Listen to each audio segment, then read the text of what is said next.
Moving on to lesson 7, I want to apologize because my voice has been strained for quite some time. So I've tried to save it for this as much as possible, but I realized that I'm not talking as clearly as I normally would.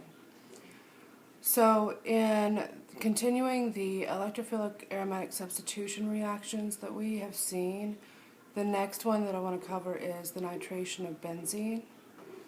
Benzene in combination with fuming nitric acid and fuming sulfuric acid produces nitrobenzene, as you see right here. Yes, water is produced as well. What we care about is right here.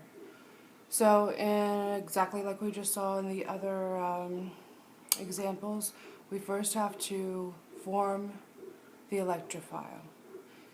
Fuming nitric acid and fuming sulfuric acid, this oxygen will come and grab the hydrogen there, making these electrons go back. Because sulfuric acid is, even though nitric acid is massively acidic, fuming sulfuric acid is a little bit even more acidic, which is crazy. And of course this is an equilibrium,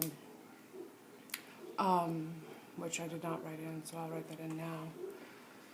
And what we form is this crazy sort of intermediate, which leaves a positively charged, basically a water molecule over here. So these electrons move over here, and then the water molecule leaves, forming what we call a nitrosium ion. And this now becomes your electrophile. So now we go as we've seen before. These electrons come and grab that electrophile. Those electrons go out. Again, this form is also stabilized through resonance, just as we saw before. Some form of base comes and removes the hydrogen, electrons go back, and then we have an NO2. Just a note, because I saw some confusion on the base there, that base is not something that you add. That base is usually something like HSO4-, or it could be any type of solvent in other cases that you would have in here as well. So it's something that's inside the reaction mixture, it's not something that you're adding. Okay. You'll note that the sulfonation of benzene is very similar to that of the nitration of benzene. Sulfuric acid, it's fuming, is added with heat, making an SO3H substituent on a benzene ring. This is a reversible reaction, so you have to watch it. Basically, the reason why you use fuming sulfuric acid is that drives the reaction this way due to Le Chatelier's principle. One of the things you can note with the sulfonation of benzene, depending on who is writing the reaction, you may also see that SO3 is used in combination with H2SO4. That is the same thing, because SO3, as we'll see in just a second, is also a byproduct sort of this formation of the electrophile. Okay, so here we have two sulfuric acid molecules, and because I didn't note this earlier, yes, that's what sulfuric acid looks like, that's what its Lewis dot structure looks like. This is what nitric acid would look like. It has a positive negative charge in there. Okay, so here one sulfuric acid molecule, comes and basically grabs the hydrogen from another one. Electrons go back to that oxygen, and you have an HSO4, that's from this guy.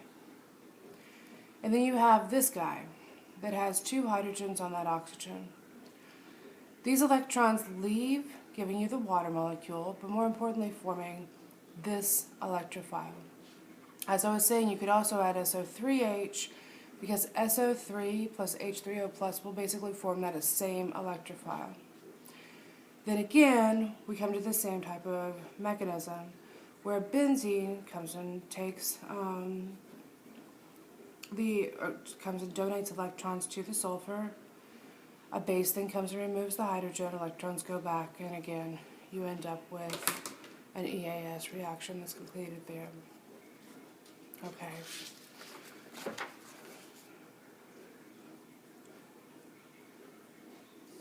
Next, let's talk about a Fritocraft acylation reaction. This can be formed with either an acyl chloride or an anhydride. We use AlCl3 as sort of our conjugate here, our reagent here, followed by water. I'll talk about the water in just a second. But first we have to form the electrophile. So kind of similar to what we saw with FeBr3 or FeCl3, the chlorine goes and donates electrons to the aluminum because the aluminum chloride is acting as a Lewis acid here. You form a positive negative charge on that chlorine aluminum, and that breaks this bond, forming this as your electrophile. Part of the reason why this is even possible is because it's stabilized through resonance to also include an RCO with a positive charge on the oxygen. So otherwise this might not really exist so easily. Also produces AlCl4 minus.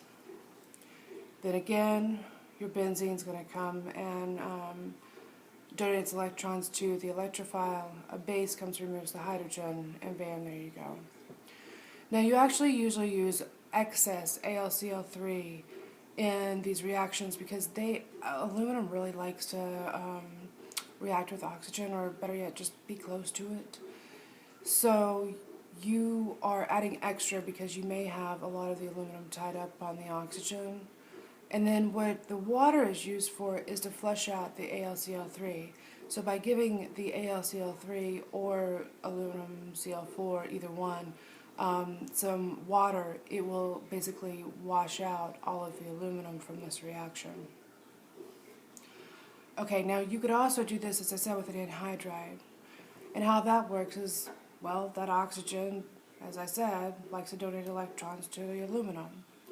And that forms this really crazy, weird transition state where we have electrons come down from the one oxygen, electrons go over from another, and basically that's going to create this as an Rc+, which is the same thing we see up here, and that goes back and forth here. Okay, so let me show you where the Rc+ comes from.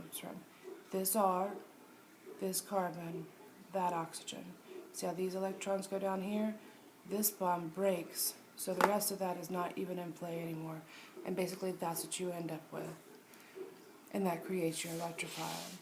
This does waste sort of an equivalent of R if you want to consider it that way. So you have to be careful with that a little bit as far as price is concerned. Okay, and finally we have the thing that I see most often used incorrectly of these reactions. I'll explain that in just a minute. In the same way you could have an acyl chloride, you could actually have an alkyl halide, just RCl, whatever the R group is, just any alkyl chain, with AlCl3 to give you that R group on the benzene. Works very similarly. The chlorine comes and donates electrons to the aluminum. That makes this guy leave, and you form a carbocation. That carbocation becomes the electrophile. Electrons get donated. We have the same type of format as we've seen over and over now.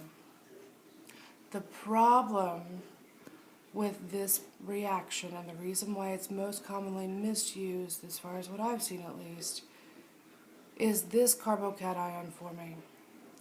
If you recall, carbocations will rearrange to become the most stable as they possibly can. So, for example, let me go one at a time here.